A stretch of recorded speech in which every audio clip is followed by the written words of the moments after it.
छोटा छोटा थिंग है। चलो अब इधर चलो। तो कंजर्वेटिव फोर्स किसको बोलेंगे? ऐसे फोर्स जिसके द्वारा की गई जो कार्य है, वर्क डन है, वो किस पे डिपेंड करता हो?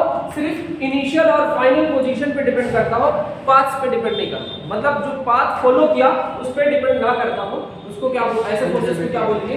Conservative force. कंजर्वेटिव फोर्स का एग्जांपल क्या क्या है?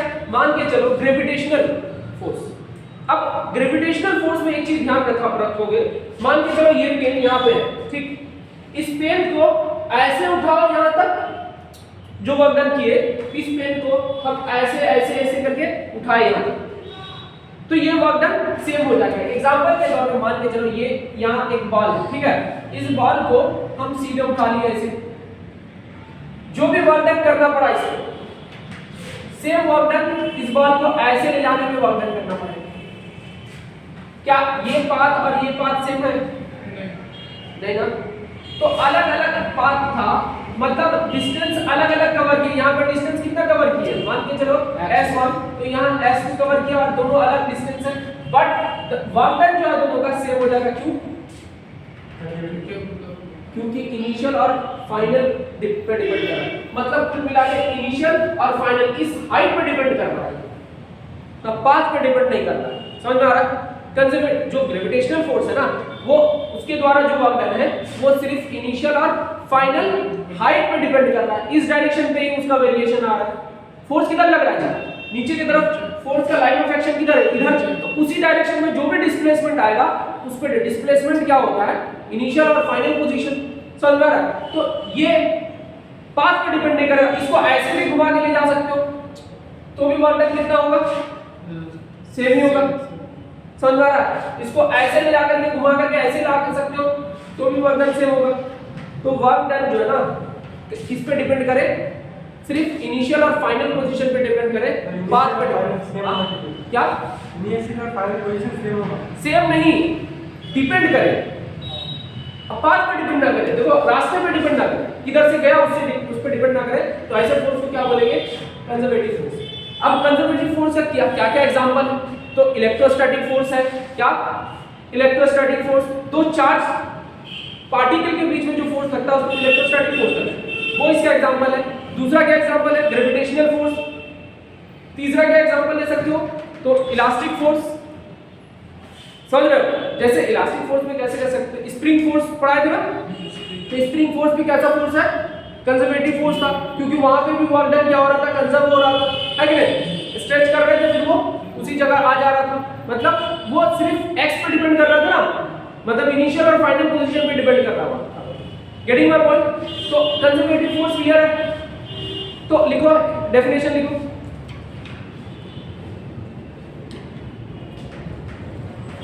all those forces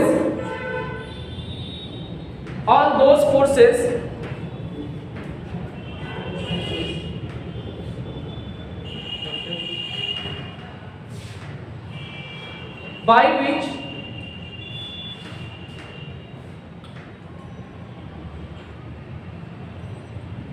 the work done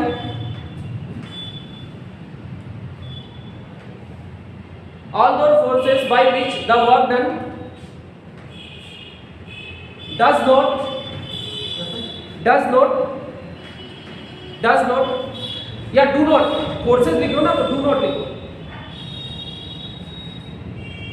work done do not all those forces by which the work done, तो दा लिखो ना, तो work done does not लिखो, does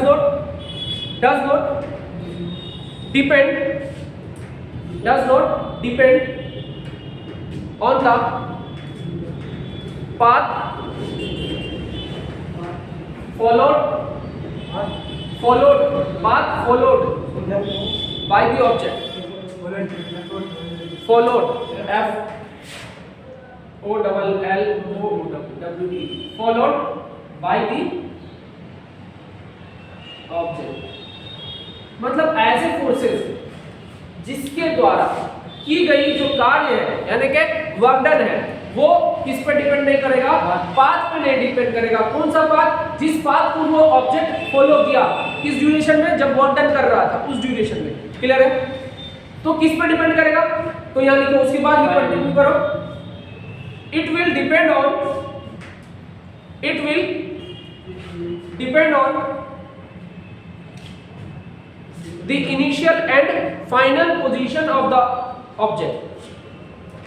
it will depend on the initial and final position of the object. मतलब ये जो order है वो किस पे डिपेंड करेगा? इनिशियल और फाइनल पोजीशन पे डिपेंड करेगा। समझ में आ गया? इतनी बातें क्लियर है? तो समझ में आया कंजर्वेटिव फोर्सेस किस है? इसका एग्जांपल लिखो example.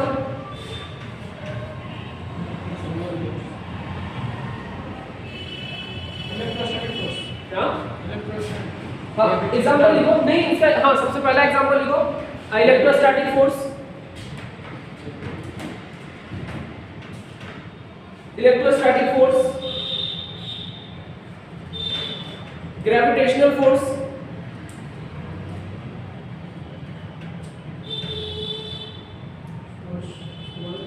Elastic force.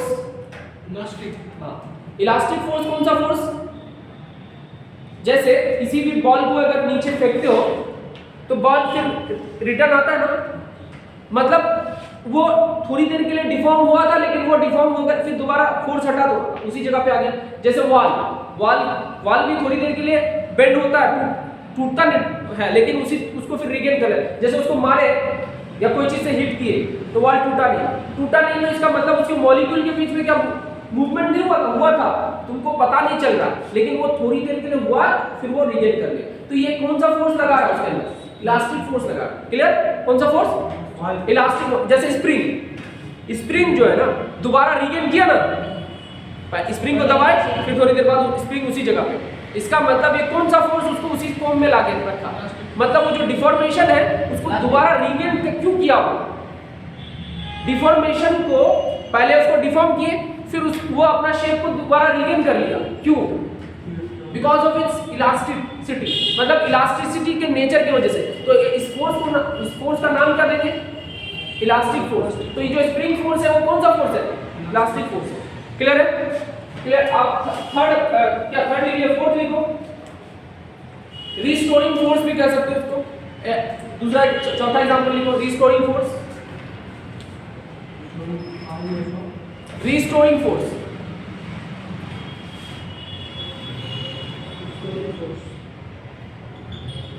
Restoring force etcetera etc। लिख लिए? उसके बाद लिखो सेंट्रल फोर्स। हाँ नहीं टॉपिक चेंज, कंजर्वेटिव फोर्स के बाद।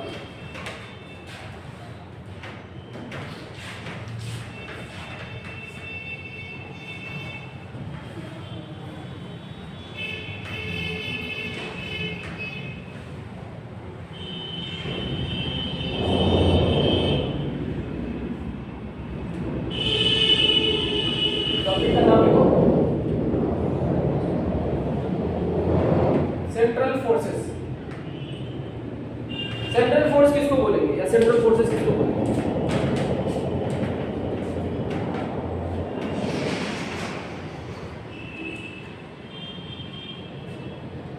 देखो, the force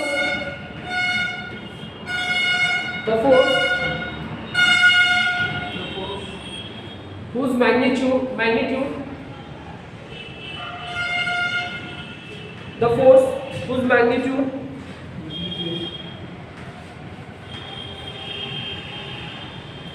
depends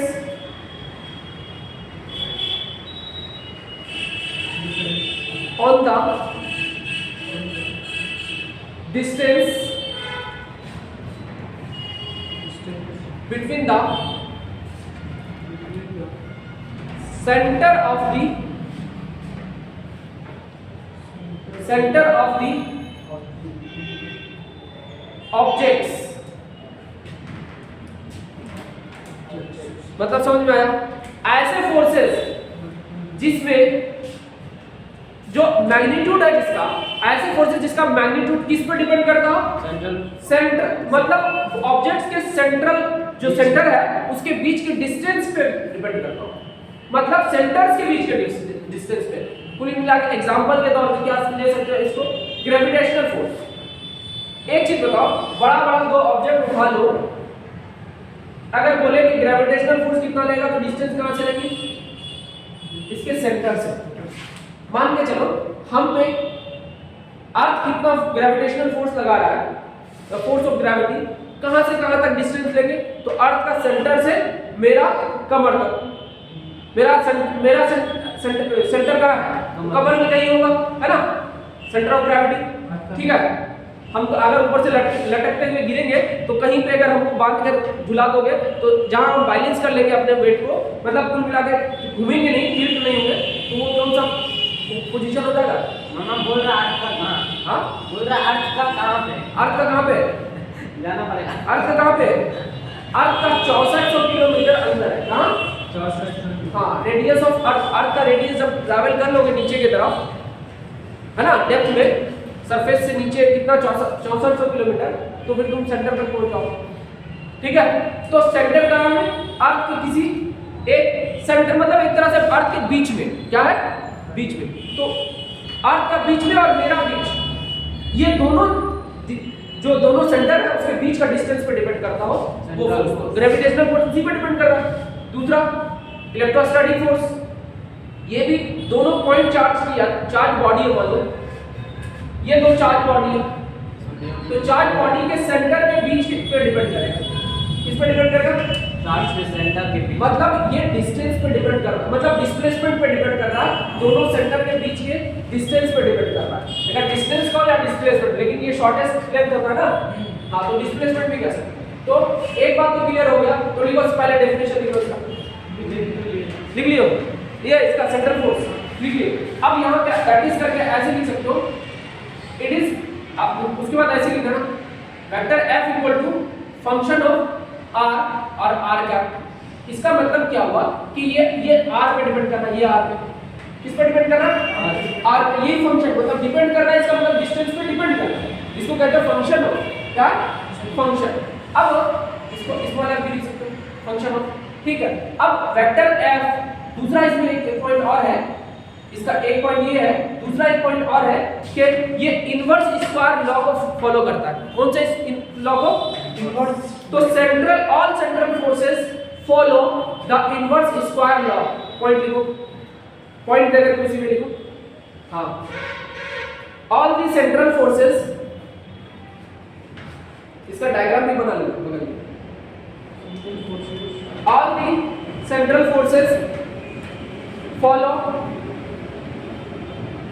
follow the inverse square law, inverse square law, हाँ, लॉ। ये क्या है सर, ये जो फोर्स है ना, ये डायरेक्टली इनवर्सली प्रोपोर्शनल होता है, इनवर्स स्क्वायर लॉ। इसका मतलब स्क्वायर के इनवर्स के डायरेक्ट इनवर्सली प्रोपोर्शनल है। अगर मैग्नीट्यूड की बात की, अगर मैग्नीट्यूड की बात की तो इस लॉ को फॉलो करेगा, मतलब फोर्स किस पे डिपेंड करेगा, डिस्टेंस के स्क्वायर पे डिपेंड करेगा। और इसी चीज को ऐसे भी तो लिख सकते हैं, एक प्रोपोर्शनलिटी हटाओगे तो कांस्टेंट साइन देना पड़ेगा। इसको वेक्टर फॉर्म में अगर लिखना चाहे तो k बाई r स्क्वायर, और यहाँ पे r कैप देखिए, r कैप का मतलब है डायरेक्शन दिखाना, समझ में आ रहा है। तो k बाई r स्क्वायर के फॉर्म में होता है। अब k की जगह पे अगर ग्रेविटेशनल है तो m1 m2 हो जाएगा, g m1 m2, और यहाँ पे इलेक्ट्रोस्टैटिक है तो k q1 q2 हो जाएगा, लेकिन नीचे क्या होगा, r स्क्वायर रहेगा। समझ में आ रहा है, नहीं आ समझ। तो ऑब्जेक्ट के बीच के डिस्टेंस पे डिपेंड करेगा, तो सेंटर के बीच पे डिपेंड करेगा, नहीं कर रहा। अब इसका एग्जांपल अगर समझना चाहो तो ये लिख देंगे, लेकिन ये बाद में तो पढ़ा नहीं है। g m1 m2 by r square होता है इसका ग्रेविटेशनल फोर्स का वैल्यू।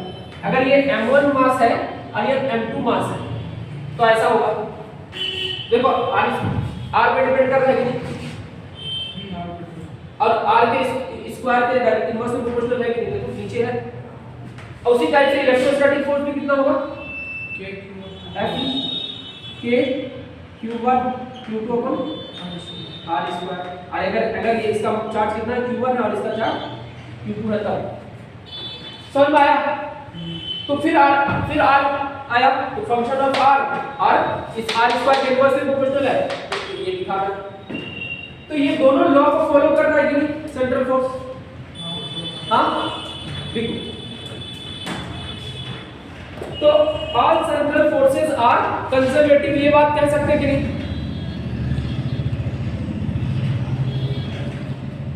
तो लिख लीजिए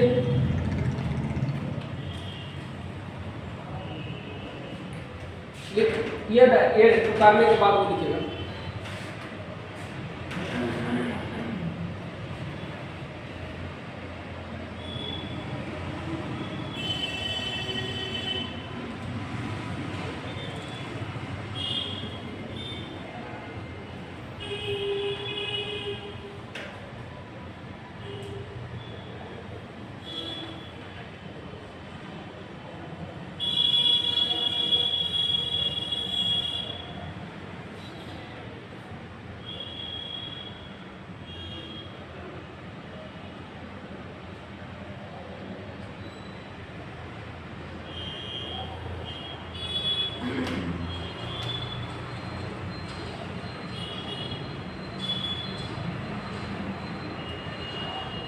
समझ आया।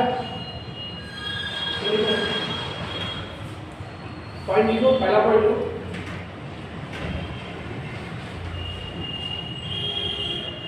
all central forces are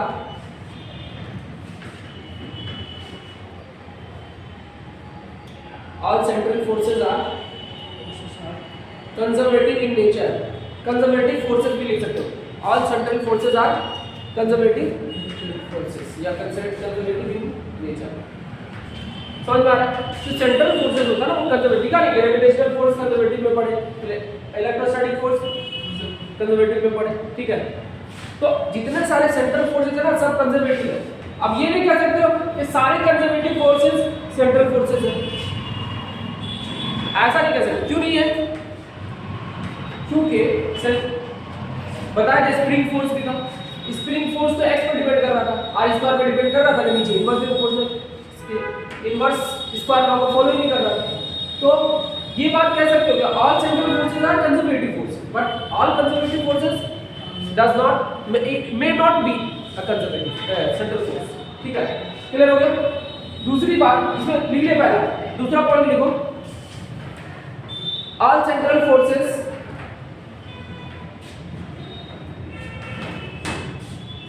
are function of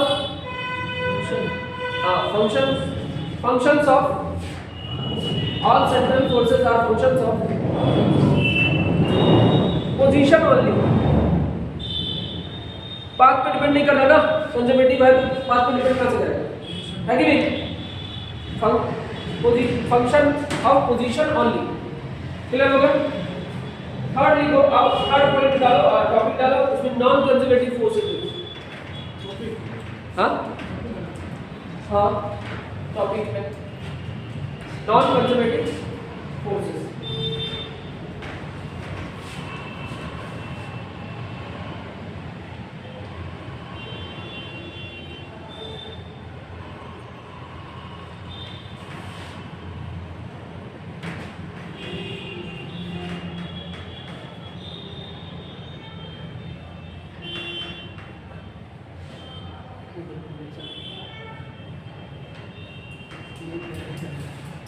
देखो non conservative forces,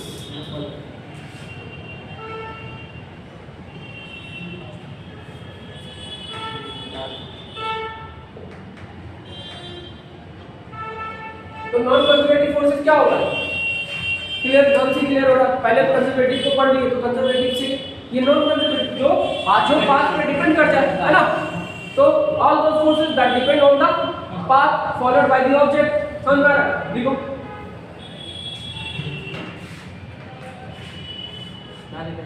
all those forces that depend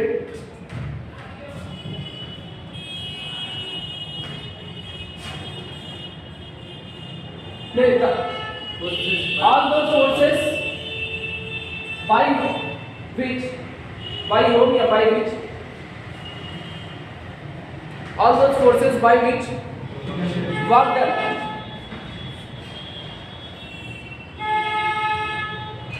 depends on the, जिसके द्वारा की गई work done depends on the path followed by the object.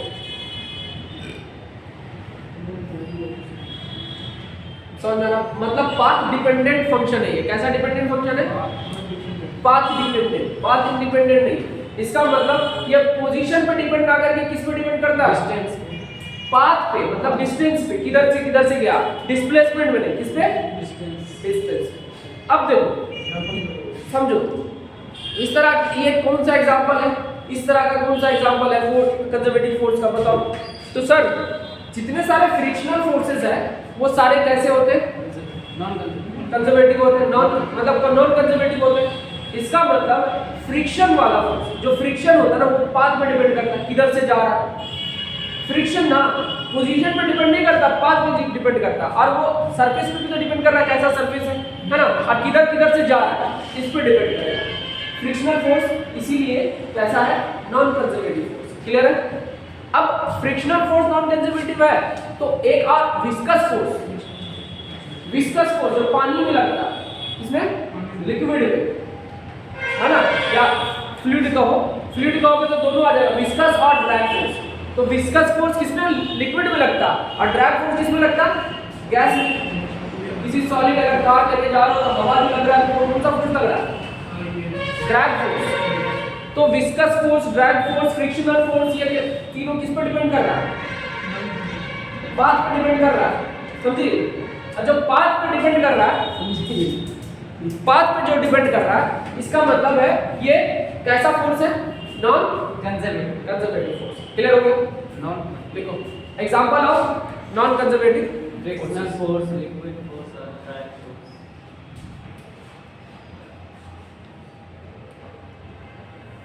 Liquid force दिया था फ्रिक्शनल फोर्स। हाँ, frictional force या force of friction में लिख सकते हो। लिखो एग्जांपल पे लिखो। उसके बाद लिखो viscous force, VISCOS, viscous force.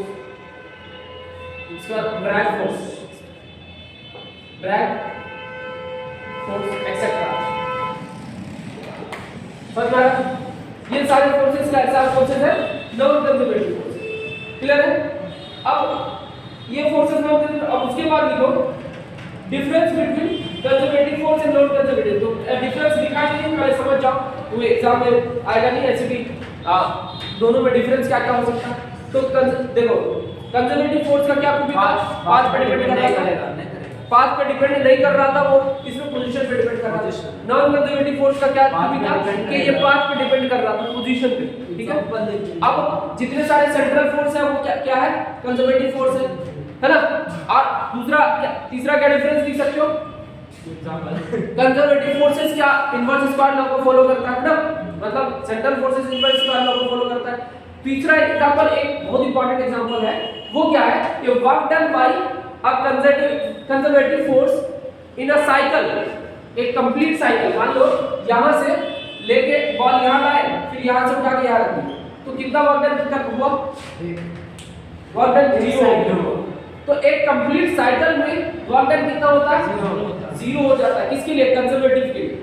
लेकिन यहाँ नॉन कंजर्वेटिव फोर्स होता तब नहीं होता, अलग अलग हो जाता है। क्यों? क्योंकि पाथ पर डिपेंड कर रहा था, ये पाथ को फॉलो किया, ये पाथ। दूसरा ऐसे भी हो सकता था, तीसरा ये पाथ भी हो सकता था, ये पाथ A है, ये पाथ B है, ये पाथ C वाला। तो पाथ A और B में एक क्लोज सर्किल बनाया, तो ये इसका वर्क डन कितना होगा? 0। अब इसका और इसका भी वर्क डन कितना हो गया? 0। मतलब एक बार आया और एक बार गया, दोनों मिला के कितना होना चाहिए? 0। चाहे किधर से आए, इससे कोई लेना नहीं। समझ में आ रहा? मतलब work done by a conservative force in a complete cycle is 0। लिख लो कंजर्वेटिव फोर्स के नीचे एक पॉइंट लिख लो। कंजर्वेटिव फोर्स में बचा हुआ है जगह, नीचे लास्ट में लिख लो work done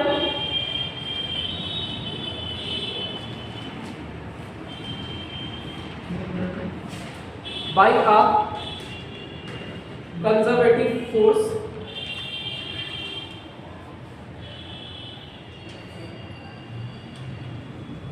work done by a conservative force in a closed cycle. Close cycle. Close cycle. Is 0.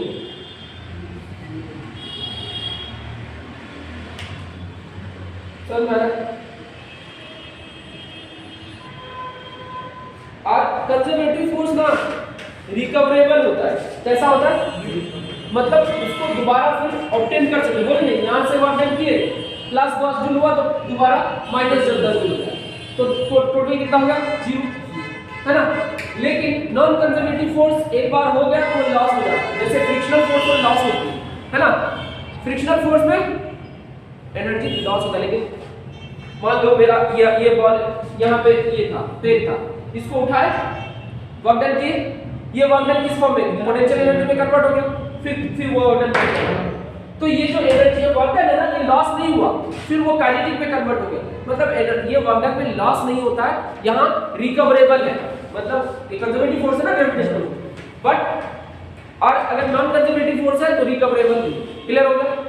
आगे बात समझ में इतनी सारी बात। हाँ, नॉन कंजर्वेटिव फोर्स में close work done, close cycle में वर्क डन कितना होगा? 0 नहीं होगा। क्लियर? यही सारी डिफरेंसेस। तो आज के लिए यही रहने देते हैं, ठीक है। This is all about today, see you in the next class.